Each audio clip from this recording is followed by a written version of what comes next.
Insurgents may be facing the same enemy, but they are fighting for different agendas.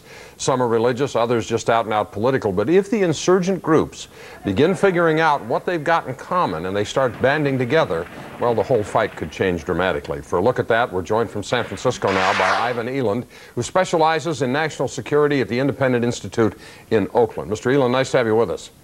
Thanks for having me on. Are we looking at the possibility, a realistic possibility of some sort of coordinated guerrilla war developing in Iraq, do you think?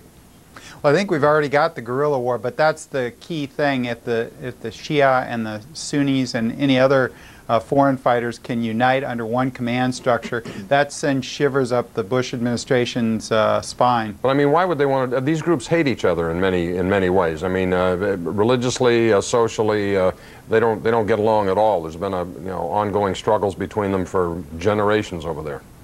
Well, we would have a marriage of convenience, and I think we've already seen that once in Fallujah, where the Shia came and at least gave symbolic support to the Sunnis in Fallujah. But when you have a common enemy, and I think the foreign invader here, the United States, is the common enemy, you see groups of disparate religious, ethnic, and political persuasions, submerging those differences to fight, and that's what could happen here. The enemy of my enemy is my friend, in other words, that kind of thinking. But it's interesting, you say that it's feared that this could be a guerrilla war because guerrilla warfare is the most successful type of warfare in human history? Yes, it is. It's the weak against the strong, and frankly, I think we may not be able to win this. I think it may be over already because guerrilla warfare, no matter how many guerrillas we take out, and we took out a great ratio in Vietnam. The guerrillas, it's a political war, not a military war. Yeah, but Ivan, I want to ask you about what the Bush administration calls the media gap, perhaps, which is that we report all these bombings, and they certainly exist, but we just heard Brent Sadler say, for instance, that the administration believes in 15 of the 18 provinces in Iraq, it's safe enough to hold elections. In other words, how much of the country is actually in pretty good shape? Well, of course, the media in any war will focus on the out of the ordinary, the shootings, the bombings, etc. And frankly, I think Iraq is not as good as the administration says by a long shot. I think they're in fantasy land. But even if they weren't, what gets on the media gets in the hearts of Americans because they see it on TV, and that's where the real battle is with American public opinion in a guerrilla war.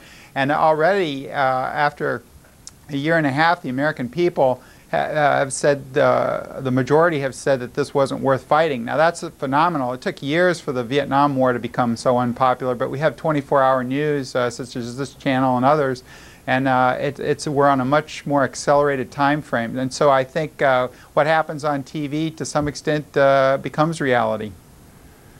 On the other hand, what happens on the battlefield is reality, and militarily it's hard to make the case that the insurgents stack up against the armed forces of the United States. What's the missing ingredient? Why aren't we enjoying more military success against these people?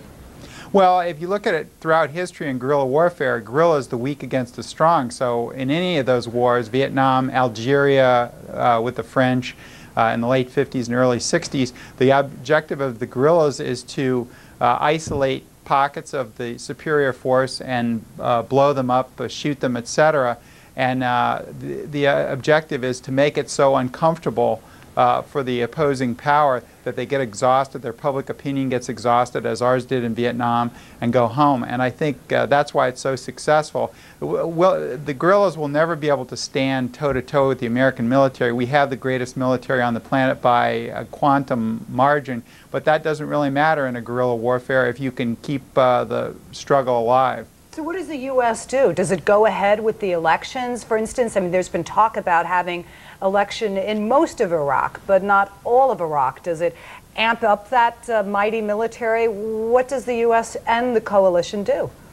Well, I think if they hold elections without the Sunni areas, which are the ones that are in most contention militarily, that aren't stabilized, you risk alienating the Sunnis completely, that is even the people that aren't fighting, because they got left out of the election. And I think that's very dangerous. If they're going to have an election, they need to postpone it.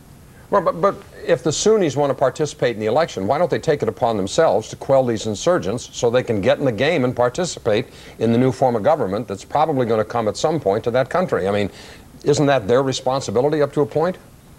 Well, I'm not sure that the Sunni leadership really wants to participate. They're not going to do very well in the elections simply because they don't have any. They're a minority, and they've traditionally ruled Iraq, and they're frankly scared that the the Shia majority is going to give paybacks for all the oppression that the Sunnis put on both the Shia and the Kurds. So I think the Sunnis are a wild card, and if you can eventually pacify that. Ivan Eland, Director of the Center of Peace and Liberty, the Independent Institute. Thank you for being on the program. I appreciate it.